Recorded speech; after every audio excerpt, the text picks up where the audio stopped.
Buenas tardes y seguimos con el curso de Informática 2.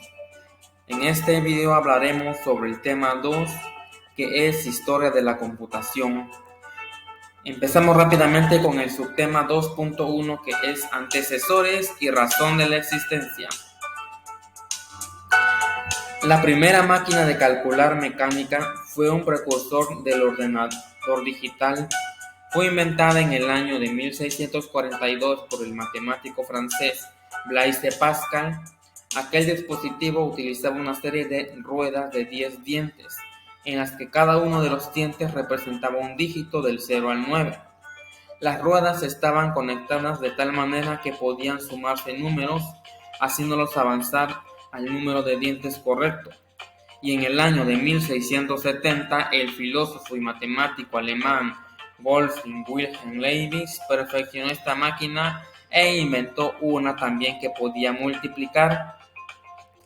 El inventor francés Joseph-Marie Jacquard, al diseñar un telar automático, utilizó delgadas placas de madera perforadas para controlar un tejido utilizando en los diseños complejos. Durante la década de 1880, el estadístico estadounidense Hermann Goering concibió la idea de utilizar tarjetas perforadas similares a las placas de Jacquard para procesar datos. Goering consiguió compilar la información estadística destinada al censo de población de 1890 de Estados Unidos mediante la utilización de un sistema que hacía pasar las tarjetas perforadas sobre contactos eléctricos. La máquina analítica. También en el siglo XIX, el matemático e inventor británico Charles Babbage elaboró los principios de la computadora digital moderna. Inventó una serie de matemáticas como la máquina diferencial, diseñadas para solucionar problemas matemáticos complejos. Muchos historiadores consideran a Babbage y a su socia, la matemática británica Augusta Ada Byron, hija del poeta inglés Lord Byron, como los verdaderos inventores de la computadora digital moderna. La tecnología de aquella época no era capaz de trasladar a la práctica sus acertados conceptos, pero una de sus invenciones, la máquina analítica, ya tenía muchas de las características de un ordenador moderno, que incluía una corriente o flujo de entrada en forma de paquete de tarjetas perforadas, una memoria para guardar los datos y un procesador para las operaciones matemáticas y una impresora para hacer permanente el registro. Los primeros ordenadores analógicos comenzaron a construirse a principios del siglo XX. Los primeros modelos realizaban los cálculos mediante ejes y engranajes giratorios. Con estas máquinas se evaluaban las aproximaciones numéricas de ecuaciones demasiado difíciles como para poder ser resueltas mediante otros métodos. Durante las dos guerras mundiales se utilizaron sistemas informáticos analógicos, primero mecánicos y más tarde eléctricos, para predecir la trayectoria de los torpedos en los submarinos y para el manejo a distancia de las bombas de aviación. Tema 2.2. Generación de computadoras. Teniendo en cuenta las diferentes etapas de desarrollo que tuvieron las computadoras, se consideran las siguientes divisiones como generaciones aisladas con características propias de cada una, las cuales se enuncian a continuación. Número 1. Primera generación. Sistemas constituidos por tubos de vacío. Desprendían bastante calor y tenían una vida relativamente corta. Máquinas grandes y pesadas. Se construye el primer ordenador ENIAC de grandes dimensiones, que pesaba 30 toneladas. Almacenamiento de la información en tambor magnético inferior. Un tambor magnético disponía en su inferior del ordenador y recogía y memorizaba los datos y programas que se le suministraban. Segunda generación, los transistores. Cuando los tubos de vacío eran sustituidos por los transistores, estas últimas eran más económicas, más pequeñas, que las válvulas miniaturizadas, consumían menos y producían menos calor. Por todos estos motivos, la densidad del circuito podía ser aumentada sensiblemente, lo que quería decir que los componentes podían colocarse mucho más cerca unos a otros y ahorrar mucho más espacio. Tercera generación. Aumenta la capacidad de almacenamiento y se reduce el tiempo de respuesta. Generación de lenguaje de programación de alto nivel compatible para compartir software entre diversos equipos. Cuarta generación. El microprocesador. El proceso de reducción del tamaño de los componentes llega a operar a escalas microscópicas. La microminiaturización permite construir el microprocesador, circuito integrado que rige las funciones fundamentales del ordenador. Quinta generación y la inteligencia artificial. El propósito de la inteligencia artificial es equipar a las computadoras con inteligencia humana y con la capacidad de razonar para encontrar soluciones. Otro factor fundamental del diseño, la capacidad de la computadora para reconocer patrones y secuencias de pensamiento que haya encontrado previamente, que permite a la computadora recordar resultados previos e incluirlos en el proceso. En esencia, a la computadora aprenderá a partir de sus propias experiencias usando sus datos originales para obtener la respuesta por medio del razonamiento y conservará estos resultados. Tema 2.3. Elementos básicos. La mayoría de los componentes de un computador están constituidos por circuitos de naturaleza electrónica. Los elementos básicos que conforman estos componentes son, entre otros, resistentes, condensadores, diodos y transistores, en su mayoría implementados por circuitos integrados. Estos componentes permiten establecer relaciones entre tensiones de corriente que combinan entre sí y producen estructuras físicas con propiedades lógicas elementales. Los circuitos más elementales de la computadora son las compuertas lógicas, circuitos que realizan funciones booleanas sencillas. Subtema 2.3.1. Dispositivos de la computadora. Los dispositivos de la computadora son aquellos periféricos que se adosan a un ordenador y que tienen como finalidad comunicar información al usuario. Se distinguen de los dispositivos de entrada, que son aquellos mediante los cuales el usuario incorpora información al ordenador. Los dispositivos periféricos nos ayudan a introducir a la computadora los datos para que nos ayude a la resolución de problemas y por lo consiguiente obtener el resultado de dichas operaciones. Es decir, estos dispositivos nos ayudan a comunicarnos con la computadora para que ésta a su vez nos ayude a resolver los problemas que tengamos y realice las operaciones que nosotros nos podamos realizar manualmente. Tema 2.3.2. Conexiones de la computadora. Algunos años atrás, los únicos aparatos eléctricos que podíamos encontrar en una casa, además de los electrodomésticos, eran televisores, radios y videocaseteras.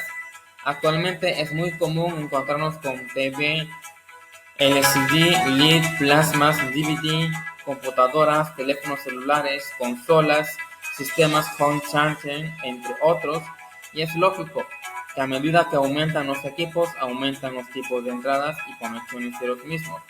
Son tanto los tipos, las siglas, los nombres y las variantes de cables que existen en el mercado, y algunos de ellos tan complicados de entender realmente cómo funcionan, que si lo desconectáramos de nuestros dispositivos y los pusiéramos en una caja con un fin de volverlos a conectar, estaríamos una semana intentándolo, y seguramente luego de muchos errores y pruebas. Si a los cables, que son estrictamente conexiones físicas, le sumamos las conexiones de tipo inalámbrica como las de Bluetooth, infrarrojos o Wi-Fi, se presenta un escenario muy difícil de resolver en caso de problema, más aún para los novatos, que para quienes precisamente está orientado este post. en donde podrán encontrar información muy útil para conectar dispositivos y todo lo relativo a sus conectores y cables, entradas y conectores de la computadora. A partir de este punto vamos a conocer todas las relaciones con las computadoras y sus conexiones con cables y puertos de conexión. Conector USB es un tipo de conexión que permite la transferencia de archivos entre la computadora y el dispositivo que está conectado en la entrada de USB. Este tipo de conexión es altamente compatible con aparatos y sistemas operativos, siendo compatible con Linux, Mac, Windows y hasta con televisores, equipos de sonido, DVD, etc. Conector Firewire es un estándar de conexión para transmisión de audio y video. Fue creado para solucionar el problema de la baja velocidad a las entradas de USB y es muy utilizado por filmadoras y algunas cámaras fotográficas digitales. Conector DVD-DVI son las entradas comúnmente utilizadas en las computadoras como entrada de video. Transmiten solamente imágenes. Es necesaria la utilización de cables P-2 más P-1 para la transmisión de audio. Conector HDMI son las mismas entradas citadas anteriormente. Los monitores más modernos ya poseen esta tecnología de transmisión de audio y video.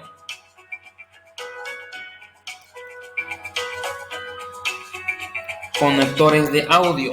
Muchos modelos de computadoras suelen venir equipadas con su propia tarjeta de audio, la cual nos provee de uno de los conectores de tipo jack que nos permite conectar dispositivos de sonido como micrófonos, parlantes y auriculares.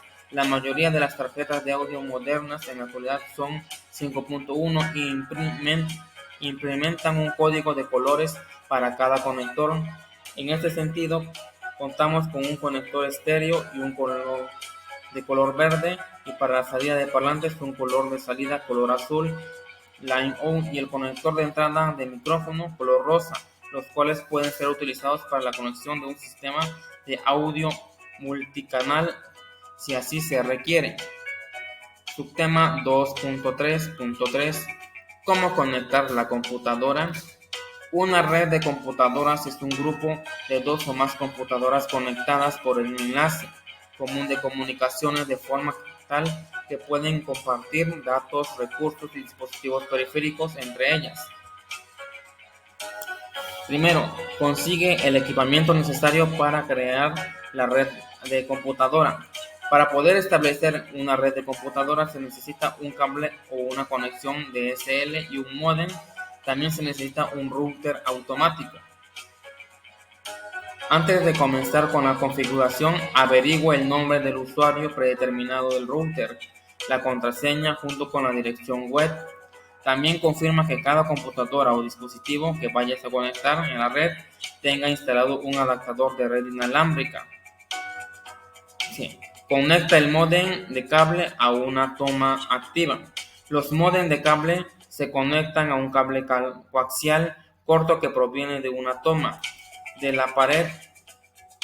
Para eso es necesario contar con el servicio de internet por cable de un operador local. Conecta el módem DSL a una línea telefónica activa. Los módems DSL se conectan a través de una toma telefónica usando un cable común de teléfono.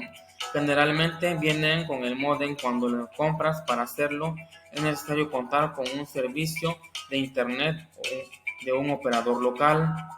Conecta el router inalámbrico al módem usando el cable de red, por lo general Ethernet, que viene junto con el router inalámbrico al momento de su compra.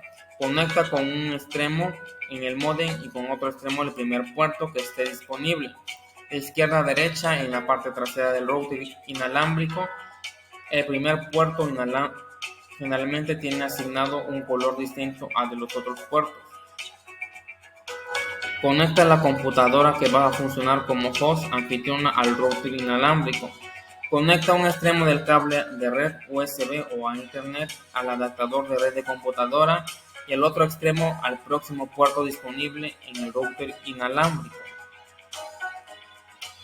Tema 2.4 Manipulación de archivos en Windows. Archivo. Un archivo es un elemento que contiene información como texto, imágenes, música. Cuando se abre el archivo puede tener un aspecto muy parecido al de una fotografía o documento. Carpeta. Una carpeta es un contenedor que le sirve para almacenar archivos y carpetas. Imagine que tiene una infinidad de papeles encima de la mesa. Sería prácticamente imposible encontrar uno en concreto cuando lo necesites.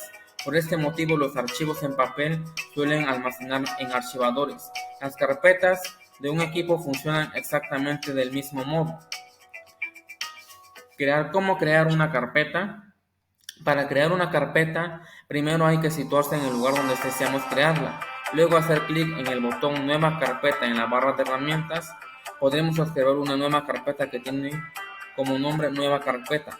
En este nombre de que Windows se les aplica por defecto a las carpetas que creamos. En el caso de encontrar otra carpeta con ese nombre, se llamará Nueva carpeta 2, Nueva carpeta 3 y así sucesivamente. El nombre de la carpeta se puede cambiar cuando la creamos. Vemos el nombre en azul y estando en la edición eso significa que podemos escribir directamente su nombre para aceptar el nuevo nombre o el propuesto por Windows. Subtema 2.4.1 Creación de directorios y archivos. El primer tema del curso básico de Linux hemos visto la estructura del sistema de directorios. También vimos ligeramente el comando cd. En este segundo tema vamos a invertir un poco más de tiempo cambiando entre directorios, listando su contenido, creando archivos, directorios y finalmente cómo obtener ayuda.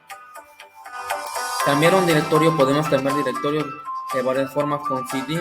Como hemos visto en el tema anterior, podemos usar cd para movernos un nivel arriba en el árbol de directorios. También podemos movernos directamente al directorio raíz escribiendo cd o movernos a nuestro directorio home tecleando la palabra cd solamente.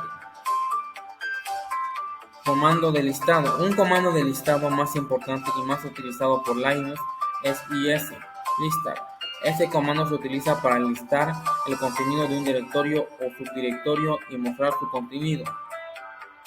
Crear archivo. Crear un archivo en Linux es un poco distinto a cómo se hace en Windows. En Linux utilizamos el comando touch, así que vamos a crear un nuevo archivo llamado Netflix touch igual.